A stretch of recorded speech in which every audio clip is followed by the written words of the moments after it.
Steve jobs और उनके crazy smart decision से शुरू करते हैं। जब स्टीव जॉब्स 1997 में एप्पल वापस आए तब कंपनी लिटरली डूब रही थी। सबको लगा अब नए सीईओ हैं तो बड़ी सैलरी तो पक्की होगी, पर स्टीव जॉब्स ने सबको शॉक कर दिया। उन्होंने अपनी ईयरली सैलरी सिर्फ $1 रखी। अब सोचो, इतनी मेहनत करके सिर्फ $1 सैलरी, लगता है ना पूरा क्रेजी। लेकिन स्टीव जॉब्स का दिमाग कुछ और ही लेवल का था। वो ये दिखाना चाहते थे कि वो वहां पैसे कमाने नहीं, एप्पल को दोबारा दुनिया का बेस्ट बनाने आए हैं। उनका विजन और बिलीफ एप्पल के फ्यूचर में इतना स्ट्रांग था कि लोगों का भरोसा उन पे और बढ़ गया।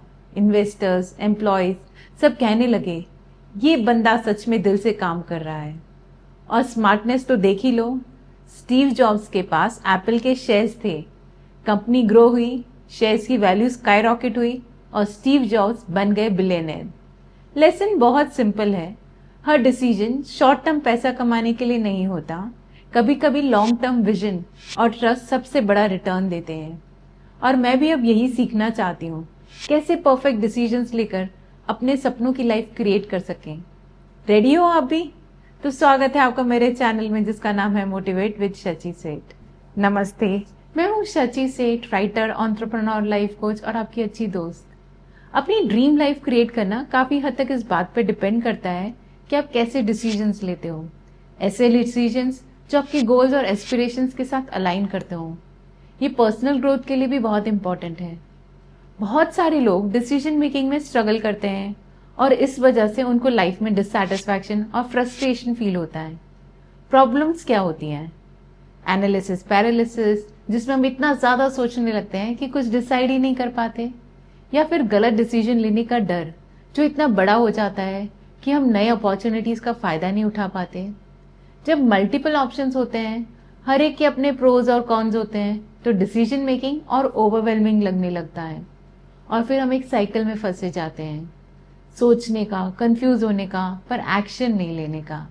इस वजह से लाइफ में स्टेग्नेशन आ सकता है और ऐसा फील होता है जैसे लाइफ एक ही जगह पे अटक गई है। पास्ट एक्सपीरियंसेस भी डिसीजन पे असर डालते हैं। अगर पहले कोई मिस्टेक या फेलियर हुआ हो तो हम और कॉशियस हो जाते हैं और नए रिस्क लेने से डरते हैं। लेकिन ये डर हमें अपने सपने परस्यू करने से रोक सकता है। जब हम किसी डिसीजन के नेगेटिव आउटकम के बारे में ज्यादा सोचने लगते हैं तो एंजाइटी और सेल्फ डाउट बढ़ने लगता है। इसीलिए जरूरी है कि हम ये चैलेंजेस ओवरकम करना सीखें और एक पॉजिटिव और कॉन्फिडेंट माइंडसेट डेवलप करें। जरूरी है कि हम डिसीजन मेकिंग को थोड़ा और डीपली समझें।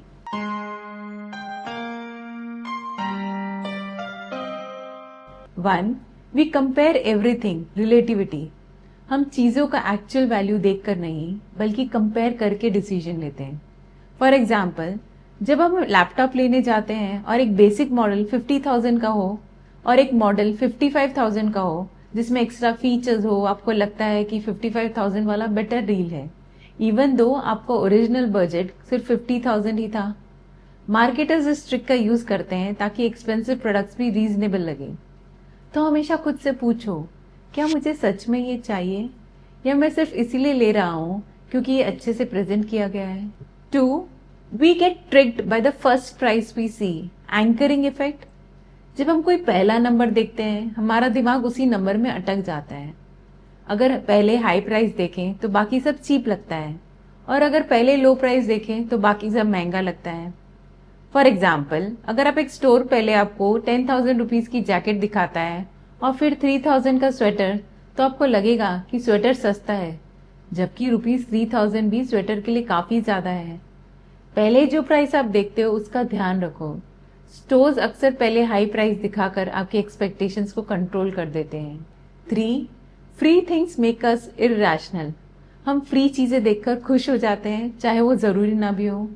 अगर कोई कंपनी बोले बाय 1 गेट 1 फ्री है, तो हम कभी कभी वो चीज ले लेते हैं जो हमें वैसे जरूरत नहीं होती, सिर्फ क्योंकि लगता है कि डील बहुत अच्छी है।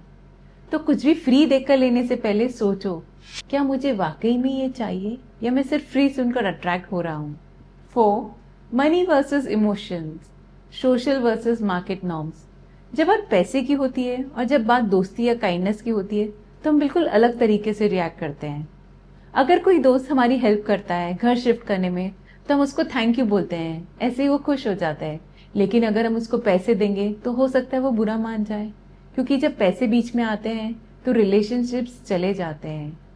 समझना जरूरी है कि कब सोशल फेवर, दोस्ती या हेल्प का यूज करना है और कब पैसे की बात करनी है। गलत जगह दोनों मिक्स करोगे तो रिश्ते बिगड़ सकते हैं। 5. Expectations change your experience. जैसा आप एक्सपेक्ट करते हो वैसे ही आपको फील होता है। अगर आपको लगता है कि महंगी वाइन ज्यादा अच्छी है तो आप वाकई महंगी वाइन अच्छी लगेगी, चाहे दोनों वाइन सेम क्वालिटी की हो। हमारी एक्सपेक्टेशंस ही हमारी रियलिटी को शेप करती हैं। ध्यान रखो कब आपका दिमाग आपको ट्रिक कर सकता है। 6. Emotions make us stupid. जब हम इमोशनल होते हैं, जैसे गुस्सा, एक्साइटमेंट या डर, तब हम गलत डिसीजंस ले लेते हैं। गुस्से में लोग जल्दी से एंग्री मैसेजेस दे देते हैं, इम्पल्सिव शॉपिंग कर लेते हैं या अननेसेसरी रिस्क ले लेते हैं। बाद में रिग्रेट होता है। जब इमोशनल फील हो रहा हो तब डिसीजन लेने से पहले रुक जाओ, शांत होने के बाद ही कोई डिसीजन लो। 7. We struggle with self control. हम शॉर्ट टर्म मजा को लॉन्ग टर्म फायदे से ज्यादा इंपॉर्टेंस देते हैं। प्लान तो करते हैं रोज जिम जाने का, पर जब टाइम आता है तो मन नहीं करता और स्किप कर देते हैं। जानते हैं पैसा सेव करना चाहिए, फिर भी छोटी छोटी चीजों पे खर्च कर देते हैं। इसलिए हमें डेडलाइन सेट करनी चाहिए, रिमाइंडर्स लगाने चाहिए या किसी दोस्त को अपना अकाउंटेबिलिटी पार्टनर बना लेना चाहिए, जैसे जिम बड़ी, ताकि अपने गोल्स पे बने रहें।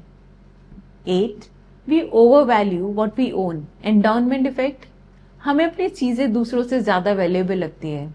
अगर आपके पास एक पुरानी कार है तो आपको ये लगेगा कि ये 3 लाख की है, पर बायर सिर्फ 2 लाख दे, क्योंकि हम अपनी चीजों को इमोशनली अटैच्ड हो जाते हैं। जब कुछ बेच रहे हैं अपने आप से पूछें, मैं सच में रियलिस्टिक हूं या सिर्फ emotionally attached. 9. We waste time keeping useless options open. हम एक्स्ट्रा ऑप्शंस को छोड़ना नहीं चाहते, चाहे उनकी जरूरत भी ना हो। अगर जॉब पसंद नहीं आ रही फिर भी उसमें बने रहते हैं, या ऐसी सब्सक्रिप्शंस चलती रहती हैं जो हम यूज ही नहीं करते, सिर्फ इसलिए कि उन्हें छोड़ने का मन नहीं करता। जो जरूरी नहीं है उसे छोड़ देना सीखो, सिर्फ इसलिए ऑप्शंस मत बनाए रखो क्योंकि डर लगता है लूज करने का। 10. एक्सपेक्टेशंस कैन ट्रिक अस। जैसा हम एक्सपेक्ट करते हैं वैसा ही एक्सपीरियंस करते हैं। अगर डॉक्टर कहे कि ये दवा दर्द कम करेगी तो आपको रिलीफ फील होगा, चाहे वो सिर्फ एक सिंपल शुगर पिल क्यों ना हो। Placebo effect. अपनी एक्सपेक्टेशंस पे ध्यान दो।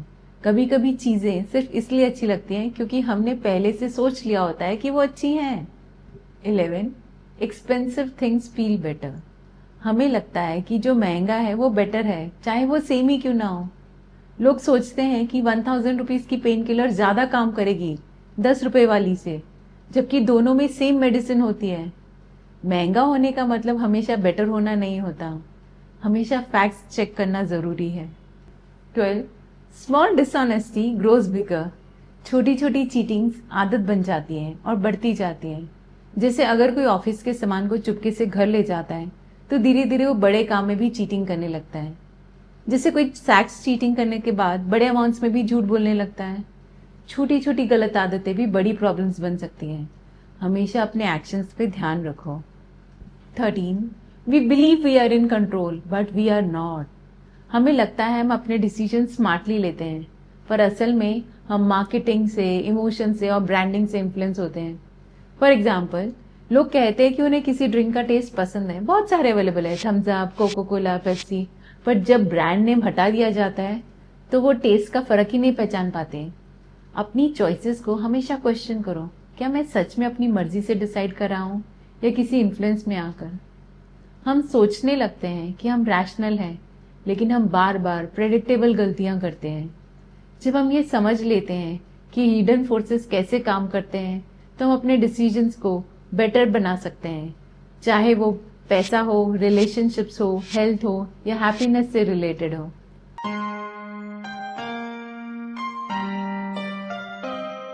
तो कुछ practical tips to be more rational.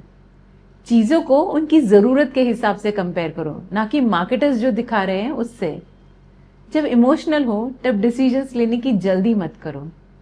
Prices और ब्रांडिंग का कैसे इफेक्ट पड़ता है उसके लिए अवेयर रहो। अननेसेसरी ऑप्शंस को ओपन रखना बंद करो। सिस्टम्स, डेडलाइंस, अकाउंटेबिलिटी बनाओ ताकि प्रोकास्टिनेशन ना हो। रुको और पूछो, क्या मैं डिसीजन अपनी मर्जी से ले रहा हूं या कुछ और मुझे इन्फ्लुएंस कर रहा है। इफेक्टिव डिसीजन मेकिंग के और भी टिप्स शेयर करती हूँ।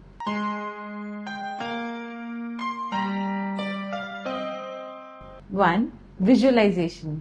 विजुअलाइजेशन एक पावरफुल टूल है जो आपको डिफरेंट सिनेरियोज और आउटकम्स को इमेजिन करने का मौका देता है और आपके गोल्स को प्रायोरिटाइज करने में हेल्प करता है।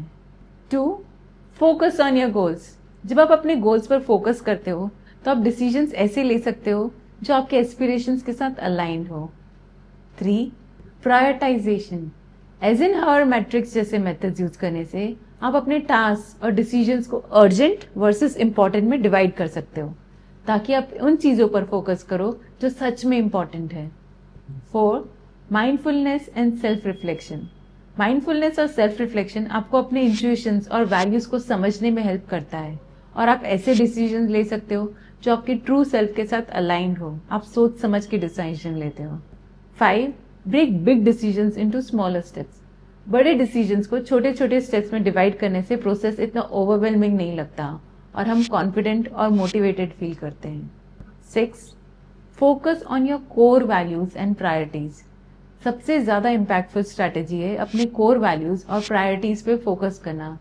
जब हम ये समझ जाएंगे कि हमारे लिए सबसे इम्पोर्टेंट क्या है तो हम अपने गोल्स के साथ अलाइन डिसीजन ले सकते हैं। Growth mindset. Growth mindset develop करना बहुत जरूरी है ताकि हम फेलियर्स और सेटबैक्स को ग्रोथ और लर्निंग की अपॉर्चुनिटीज के रूप में देख सकें। चैलेंजिंग सिचुएशंस को एम्ब्रेस करके और मुश्किल टाइम से गुजरकर रिसिलियंस और कॉन्फिडेंस बिल्ड किया जा सकता है। इन सब स्ट्रैटेजीज को मिलाकर डिसीजन मेकिंग को पॉजिटिव और एम्पावरिंग बना सकते हैं जिससे हमें अपनी ड्रीम लाइफ क्रिएट करने में हेल्प होगी। अगर आप पास्ट में डिसीजन लेने से स्ट्रगल कर रहे थे तो अपने एक्सपीरियंसेस कमेंट बॉक्स में जरूर शेयर करें। और भी इंसाइट्स और टिप्स के लिए मेरे वीडियोस देखें और मेरे चैनल को सब्सक्राइब जरूर करें। वीडियो पसंद आया होगा तो थम्स अप आइकॉन जरूर क्लिक करें और एक बेल आइकॉन है वो नोटिफाई करेगा जब भी मैं पोस्ट करूंगी तो उसको भी जल्दी से क्लिक कर दो। मेरा वीडियो देखने के लिए थैंक यू सो मच।